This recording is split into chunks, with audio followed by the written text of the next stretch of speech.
La gracia y la paz del Señor les sea multiplicada en el conocimiento de Dios. Déjeme un momento para públicamente agradecer al Dr. Moller por su bondad conmigo.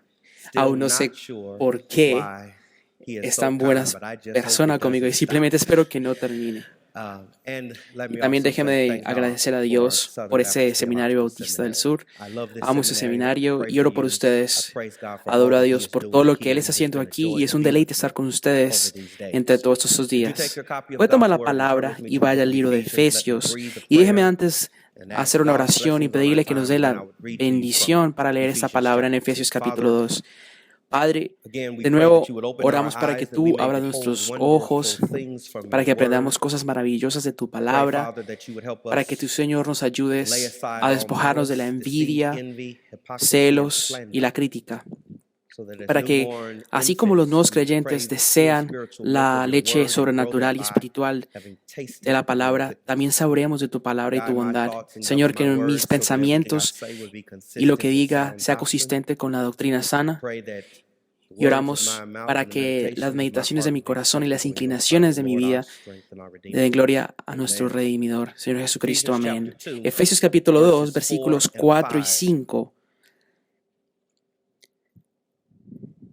Pero Dios,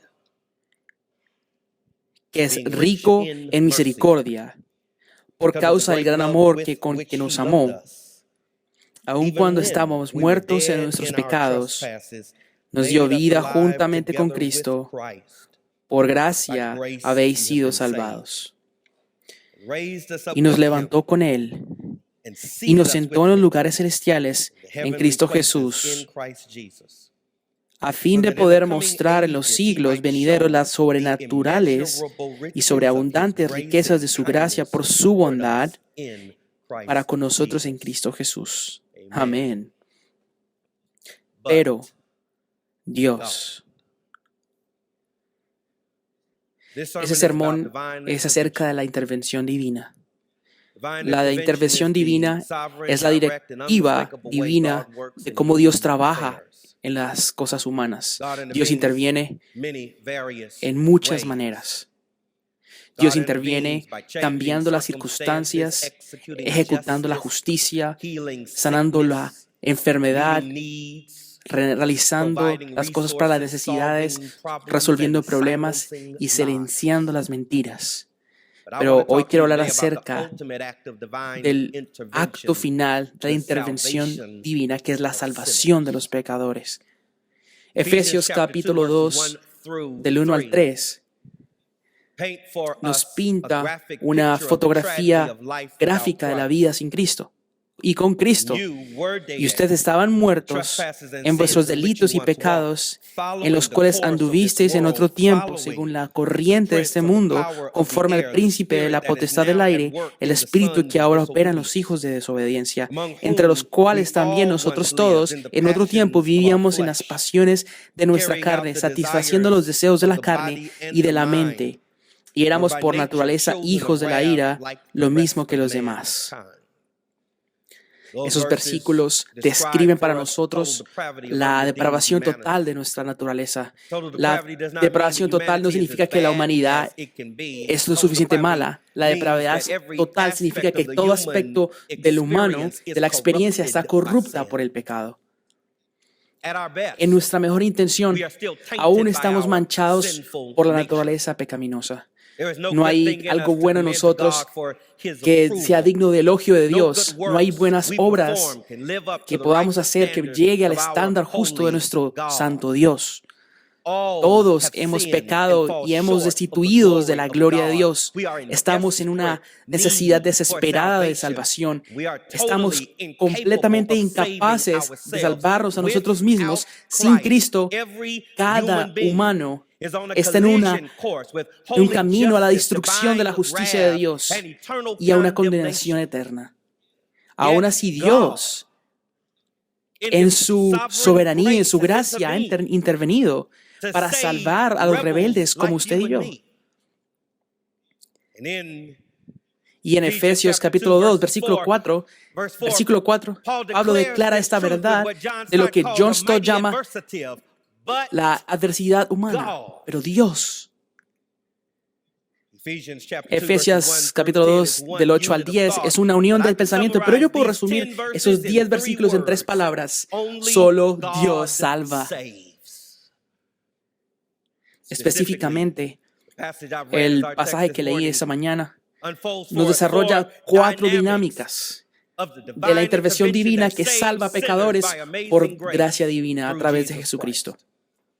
Considere primero las buenas noticias de la intervención humana.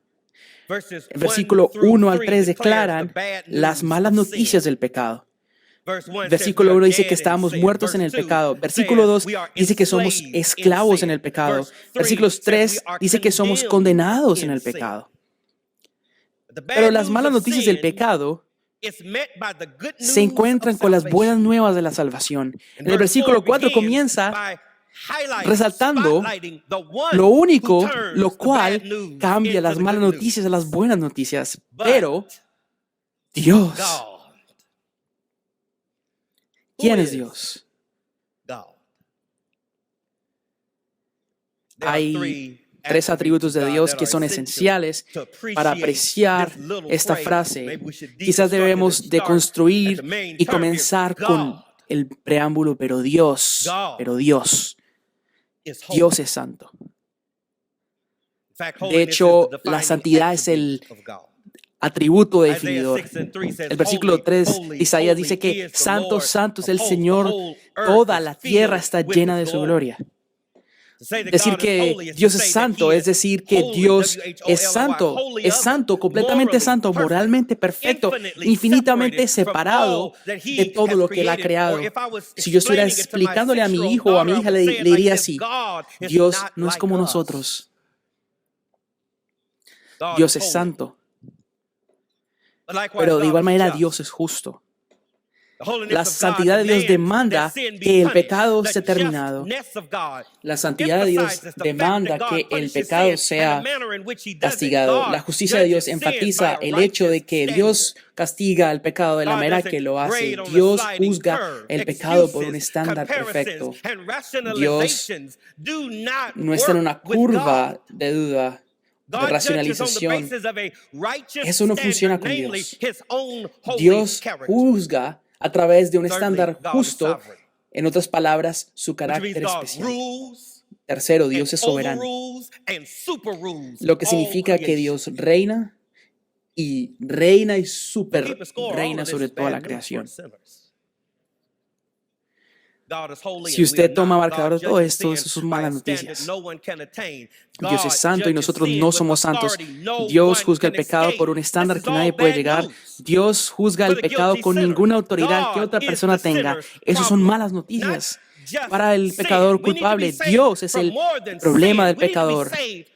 No solamente el pecado. Tenemos que decir que es más que el pecado.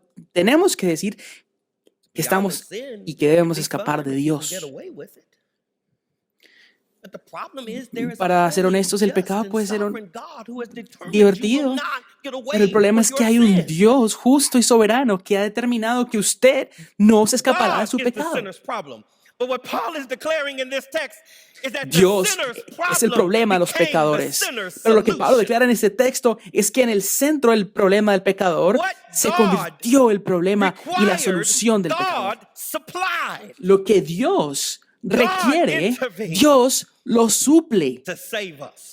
Dios interviene para salvarnos de sí mismo, de Él mismo.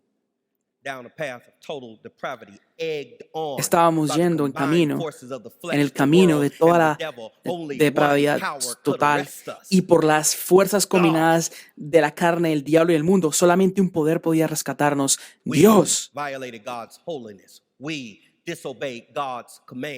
Nosotros violamos las leyes de Dios, desobedecimos sus mandamientos, rechazamos su autoridad. Nosotros desafiamos a Dios e ignoramos su advertencia. Ahora entendemos por qué el 3 nos dice que estábamos hechos ira de Dios, pero Dios. Martin Lloyd-Jones dijo, esas 2 palabras en un sentido contienen la complejidad del Evangelio. Pero Dios, estas son las buenas noticias de la intervención divina, ¿lo entiende? Las malas noticias son de que usted no puede salvarse a sí mismo. Y las buenas noticias es que no lo tiene que hacer. Dios lo hizo todo. Un niño fue a los diáconos para unirse a la iglesia. Les cuestionaron acerca de su fe, su profesión de fe, y él explicó que su salvación, de que Dios hizo su parte y yo la mía. Y le preguntaron que lo repitiera bastante porque claramente no entendía el Evangelio. Hasta que le forzaron la explicación de su teología y se dieron cuenta que tenía una buena teología de cuál era la parte de Dios y la suya. Y él dijo que Dios hizo la parte de perdonar y él la de pecar. Esas son las buenas noticias de la intervención divina, pero también están los factores que motivan la intervención divina. El versículo 4 comienza con las buenas noticias, pero Dios, el resto de los versículos, explica para nosotros los factores motivacionales que mueve el corazón de Dios para llegar a los corazones rebeldes como los nuestros. Pero Dios, siendo rico en misericordia, que por el amor con el que nos amó, hay dos factores que motivan la intervención divina. La primera es que Dios tiene misericordia y que su riqueza está expresada en su misericordia. Cantamos acerca de la gracia maravillosa, pero la misericordia también es rica. Sabe, la gracia y la misericordia siempre están entrelazadas. La misericordia es no dando su juicio y su castigo, y la gracia es recibir un favor sin mérito. La misericordia es no dar el castigo, y la gracia es dar el favor que usted no merece.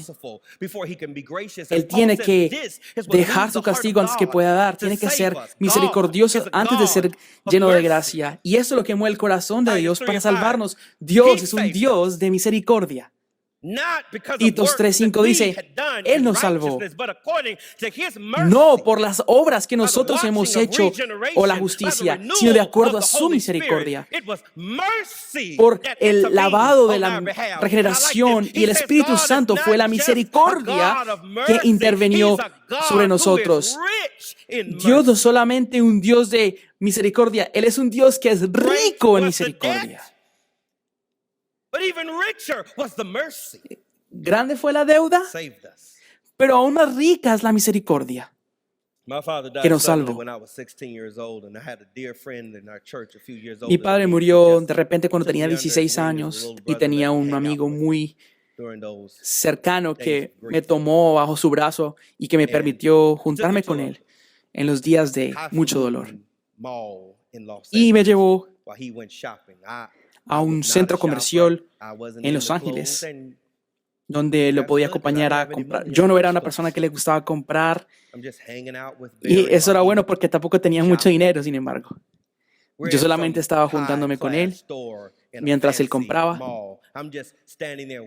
Estábamos en una tienda muy rica, lujuriosa, llena de lujo. Y estaba en la silla mientras vi a una niña muy hermosa detrás del mostrador y dije, ¿sabe? Tengo que comprar algo. Entonces encontré lo que quizás podía saber que era lo más barato en la tienda. La llevé al mostrador y una corbata barata, supuestamente, y hablé lo más suave que pude. Y cuando ella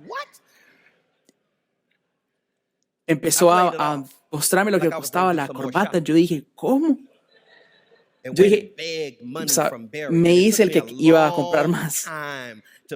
Y fui y le pedí dinero a mi amigo, y algo que me tomó mucho tiempo para devolverle. Pero retuve esa corbata por muchos años porque era un objeto importante que demostraba mi desarrollo como hombre. Me enseñó ese día que no pongas en el mostrador lo que no tienes en el banco. Y en un sentido real, estas es las buenas noticias de la misericordia de Dios, de que no importa qué tan grande es el pecado, Dios tiene mucha misericordia en el banco para cubrir sus pecados. Él es rico en misericordia, pero no solamente su misericordia es rica. Versículo 4, su amor es grande. Agape, que es la palabra del Nuevo Testamento de amor, que no es común en nuestro día. Nosotros basamos el amor en lo que es la importancia del objeto. Amamos lo que es amable o que se puede amar. Pero agape es el amor que va de sujeto a objeto. Es un sentido de afección y de afecto, lo que motiva al amador a amar a lo amado, aún hasta el grado de sacrificio, aún cuando lo que se ama no es digno de amar. Así es como Dios nos amó a nosotros. Ahora entendemos lo que Pablo dice en el versículo, de que su amor hacia nosotros es grande. Es grande por el recurso de Él. Siéntese en su asiento y piense, Dios lo ama a usted. ¿Quién? Dios. El cual se sentó en su propio ser y rompió el silencio de un universo que no existía, que con su propia voz declaró, hágase la luz. Ese Dios lo ama a usted. O quizás escuche la misma frase. Solamente ponga el énfasis. Dios lo ama aún a usted.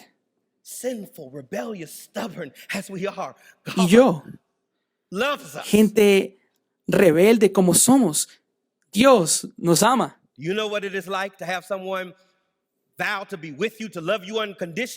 ¿Sabe qué es tener a alguien que lo ame supuestamente incondicionalmente hasta que lo conoce y lo cambia porque no le gusta? Escúchame, amigo, Dios conoce cada cosa fea que se sepa de usted y aún así lo ama. Y sepa el costo de ese amor, y Pablo lo enfatiza con lo que dice el amor. Pablo nos dice que es un amor verdadero y quiere con un verbo decirlo claramente, que es un amor activo. Esto no es solamente un amor que se siente y escucha, sino es un amor que se levanta y lo actúa. Romanos 5, 6 al 8. Porque mientras éramos aún pecadores, Dios murió por nosotros. No sea que cualquier hombre muera por cualquier hombre. Pero Dios mostró su amor con nosotros, que aun cuando éramos pecadores, Dios murió por nosotros. Este es el amor grandioso de Dios. Escúchelo bien. En las últimas 4 palabras de Romanos 5, versículo 8, Cristo murió por nosotros. Están las buenas noticias de la intervención divina. Son los factores motivacionales de la intervención divina. Pero también está el trabajo que salva la intervención divina, que Dios hizo por nosotros cuando nos salvó por su gracia divina. Pablo, en el versículo 4 y 6, pero antes de darnos la respuesta, quiere poner en claro que solo Dios puede hacer esto. Y la prueba de que solo lo puede Dios es encontrada cuando Dios lo hizo. Aún cuando estábamos muertos en nuestros pecados y transgresiones. Ahí es cuando Dios interviene. Es una referencia atrás a ese certificado de muerte en el versículo 1. Estábamos muertos en nuestros pecados y transgresiones, y fue allí cuando Dios intervino. La muerte es separación. El pecado separa el pecador de un Dios santo. Es un decreto de muerte espiritual eterna. Pero no solamente significa la muerte de separación, sino significa inhabilidad. La gente muerta no puede intentarlo más. La gente muerta no puede mejorar. La gente muerta no puede cambiar sus caminos. La gente muerta no puede caminar. La gente muerta no puede ayudarse a sí misma. Pero ahí es cuando Dios interviene por nosotros, que mientras estábamos muertos en nuestras transgresiones, ahí es por eso que no hay lugar para enorgullecernos de nuestra salvación. Escúcheme, amigo, usted no es escogido, salvo o bendecido o usado por Dios porque usted es un gran tipo que simplemente Dios decidió de firmar para un equipo famoso. Usted es una persona de la banca, un perdedor.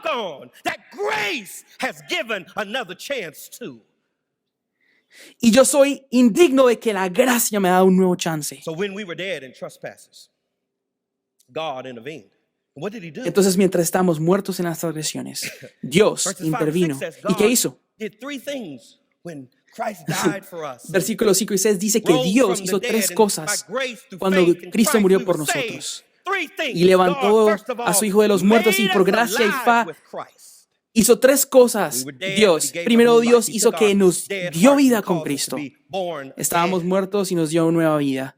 Tomó nuestros corazones muertos y causó que naciéramos de nuevo.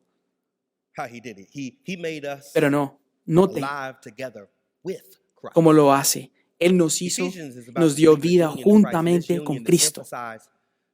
Efesios es acerca de la unión del creyente con Cristo y esta unión es enfatizada con la preposición en Cristo. Es usada severamente en los versículos que estamos estudiando esta mañana. Pero notará usted que aquí la preposición más importante no es en, sino con. Fuimos juntamente dado vida con Cristo. Jesús murió en la cruz y Dios lo levantó de los muertos. Pablo dice que en la soberanía gracia de Dios fuimos dado vida junto con Cristo. Escuche lo que dice aquí. Los cristianos solamente son gente que creen en la resurrección de Jesús. Nosotros participamos en ella. Somos gente de la Pascua. Fuimos hechos vivos juntamente con Cristo. ¿Qué en el mundo significa eso? No lo sé. Y yo creo que es un pensamiento tan alto que la siguiente frase Pedro nos da una frase acerca de esta declaración. Y eso es lo que dice: por gracia sois salvos. Ese es el punto aquí. La gracia lo hizo. Gracia maravillosa. Yo sé que dije que la gracia es importante también, pero la gracia es muy bonita. La misericordia es cancelando Dios la deuda. La gracia, después que Dios cancela la deuda, Él lo mueve a su casa, lo adopta como su familia y le da acciones en el negocio de la familia. Fue por gracia que ustedes han sido salvados. Es un énfasis gramático de muchas implicaciones. Por gracia ustedes fueron salvos y por siempre serán salvos. Vamos al versículo 8 y 9, que por gracia habéis sido salvados por medio de la fe, y esto no es de vosotros, sino que son de Dios. Fue un regalo de Dios, no por obras para que nadie se gloríe. Cuando usted está salvado, no tiene nada que enorgullecerse porque Dios se lleva toda la gloria. Amén. Él nos dio vida juntamente con Cristo, y segundo, Él nos levantó con Él. Capítulo 1, versículo 20. Él dice que el poder de Dios estaba en obra en Cristo cuando le resucitó de los muertos y le sentó a su diestra. Y Efesios 2, versículo 2, él dice que fueron levantados con Él, o fuimos levantados con Él, enfatizando nuestra unión espiritual en la resurrección de Cristo. Estamos mirando más adelante en su resurrección física. Espiritualmente ya estamos levantados con Cristo. One commentator said the phrase raised Un comentador dijo lo siguiente, una frase de que esa resurrección debe seguir lo que sigue, que es estar sentado, sugiriendo que una reénfasis de que habla sobre nuestra ascensión con Cristo. No sé si estoy de acuerdo, pero es un pensamiento interesante porque usted sí sabe que, amigos, que Dios nos levantó y levantó a Jesús después de que Dios lo levantó y lo ascendió. Primero lo levantó de la muerte a la vida y después de la tierra a la gloria. Hechos 1 le estaba hablando a los chicos, a los apóstoles, y su conversación se interrumpió cuando su transporte llegó. Sí. Y mientras estaba levantado a las nubes, uno de los ángeles puso el freno y miró sobre las nubes y le dijo: hombres de Galilea, ¿qué hacen aquí mirando al cielo? Pónganse ocupados porque Él viene otra vez. Mientras así como lo ven, viene ahora. Hechos vivos con Cristo, levantados de la muerte. Pero luego dice que también estamos sentados con Él. En el capítulo 1, versículo 15 al 23, hay una oración. En esa oración, Pablo nos da la seguridad del poder de Dios a favor nuestro. Y habla del poder de Dios en cómo funciona con Cristo. Él dice que el poder de Dios obró en Cristo cuando le resucitó de los muertos y le sentó a su diestra en los lugares celestiales, muy por encima de todo principado, autoridad, poder, dominio y de todo nombre que se nombra. No solo en este siglo, sino también en el venidero. ¿Qué prueba necesita usted que Dios pueda hacer la diferencia en su vida? Pablo dice, considere dos cosas. Dios levantó a Cristo y luego ese Dios que levantó a Cristo también sentó a Cristo a su diestra. Pero considere un pensamiento más elevado. Capítulo 2, versículo 6. Y con Él nos resucitó y con Él nos sentó en los lugares celestiales en Cristo Jesús. Romanos 3:21, perdón, Apocalipsis 3:21, Jesús dice de que al vencedor le daré un asiento conmigo y con mi Padre en el trono. La promesa es que si usted es fiel ahora, usted será recompensado después en el trono futuro para el cristiano fiel. Pero esa es una futura promesa, es una realidad futura ahora mismo en Cristo. Estamos sentados con Cristo en los lugares celestiales. Habla de una autoridad espiritual, de una perspectiva trascendente, de una seguridad eterna del Padre al Hijo. Había un niño que estaba en una parada tratando de ver lo que sucedía en la parada y el padre lo levantó para que él viera y levantó a su hijo una vez más, lo puso en sus hombros y de su nuevo asiento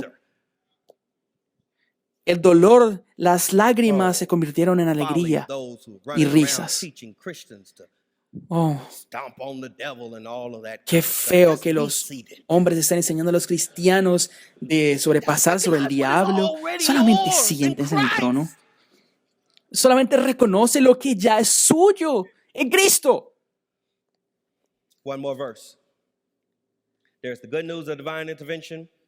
Un versículo más. Están las buenas noticias de la intervención divina, los factores motivacionales del factor de la intervención divina y por último, el propósito eterno de la intervención divina. ¿Por qué Dios hace esto? Entonces, para que en los siglos venideros,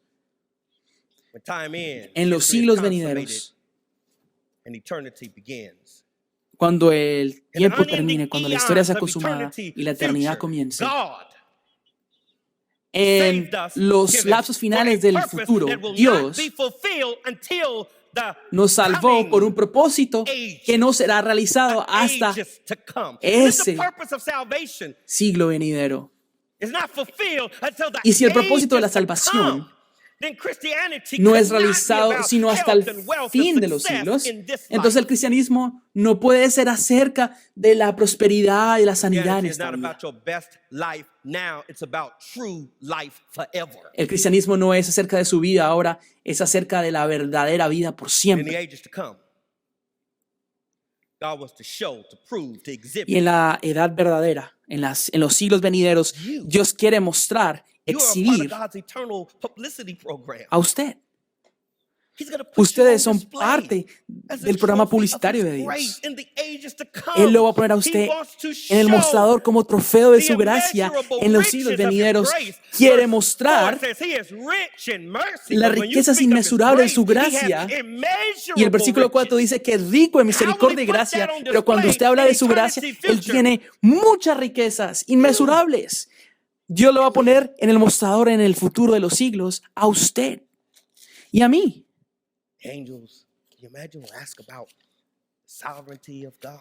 Los ángeles le preguntarán acerca de la soberanía de Dios y le van a mostrar sus obras a Dios. Cuando le muestran sobre su ley, le muestran a la ley. Cuando es sobre su fidelidad a Israel, al amor de Cristo a la cruz. ¿Y se imagina si le pregunto sobre la gracia de Dios y Él le apunta a usted? ¿Y le apunta a mí? En los siglos venideros, Él quiere mostrar las riquezas inmensurables de su gracia en bondad. Muy bien, hemos estado hablando de palabras muy teológicas grandes. Teológicas muy grandes. Gracia, misericordia, bondad, amor. Y ahora una más. Otra vez, si la ven en el versículo 7, bondad.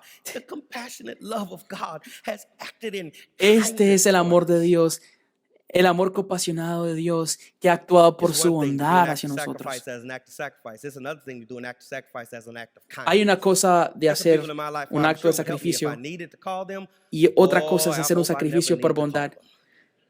Yo sé que hay gente que me ayudaría en la vida y si los llamara, me tocaría convencerlos para que me ayuden. Habrá una interrogación completa. ¿Qué necesitas? ¿Por qué lo necesitas? ¿Cómo así? ¿Por qué? ¿Qué hiciste la vez pasada que te ayudé? Y nunca jamás lo olvidarán después de que le han ayudado y siempre le recordarán diciéndole cómo le ayudaron. Usted encuentra gente que nunca ha encontrado y le da su nombre. Ah, esa fue la gente que este otro ayudó el otro día.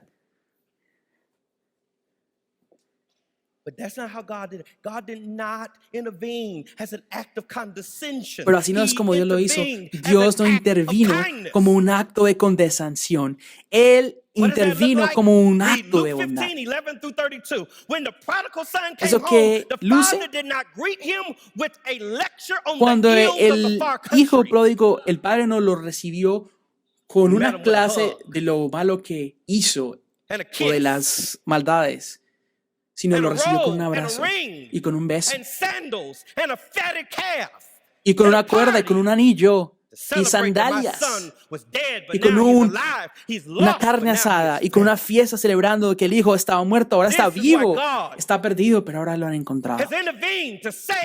Este es como Dios hace las cosas, ha intervenido para salvar a los rebeldes como usted y yo, y por la sangre de la cruz de Jesús nos ha lavado de los pecados, nos ha hecho nuevos y nos ha arreglado para la eternidad. Así que en los siglos venideros, Él pueda mostrar las riquezas inmensurables de su gracia y bondad a nosotros los cristianos.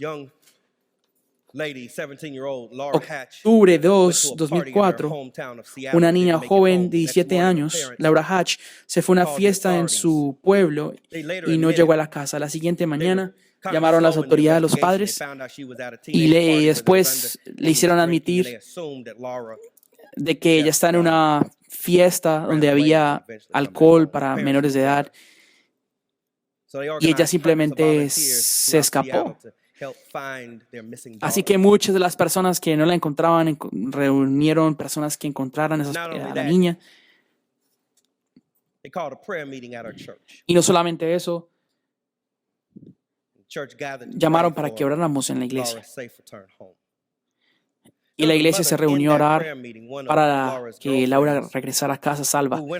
Y había una señora en esa reunión de oración y era una de las amigas de Laura y ella no podía dormir porque tenía sueños muy lúcidos de un área de árboles. Al siguiente día se levantó con su hija y le dijo, hija, vamos, manejemos, porque escuchaba una voz hasta que la voz le dijo que se detuviera de repente.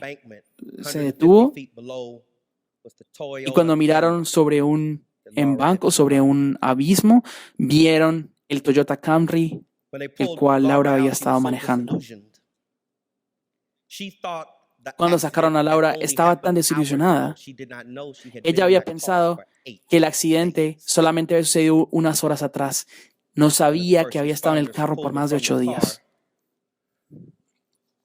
Una de las primeras respuestas de los rescatistas reportó a la prensa de que ella debió estar muerta de deshidratación, que la deshidratación debió matarla y no pudo haber forma que hubiera sobrevivido en ese carro por 8 días. La tomaron al hospital, la trataron. Los doctores reportaron a la prensa de que es un milagro, de que ella debió estar muerta. Encontramos un coágulo de sangre en su cabeza que debió esparcirse por su cuerpo, pero el coágulo no pudo esparcirse porque ella estaba deshidratada. Lo que debió matarla, la salvó. Y yo tengo 2 palabras para eso. Pero Dios. Y esa también es su historia si usted ha sido salvo por una gracia maravillosa. Oremos, Padre, en el nombre de Jesús. Gracias, te alabamos por la gracia, por la misericordia de Dios que ha sido derramada en la justicia, en la resurrección física de nuestro Señor Jesucristo. Al igual de su ascensión gloriosa y su presencia en nuestro ministerio, hemos sido hechos vivos, sentados con Él, todo porque en tu gracia, en tu soberanía, tú nos has escogido para llegar a rebeldes que no se arrepientan como nosotros. Te damos gloria por esto, honra por esto, que estas buenas noticias nos animen a ir a las naciones para declarar la esperanza que salva de Jesucristo. Sea que nos llene para ser fieles a tu llamado y nos mueva para darte gloria y honra siempre. Amén.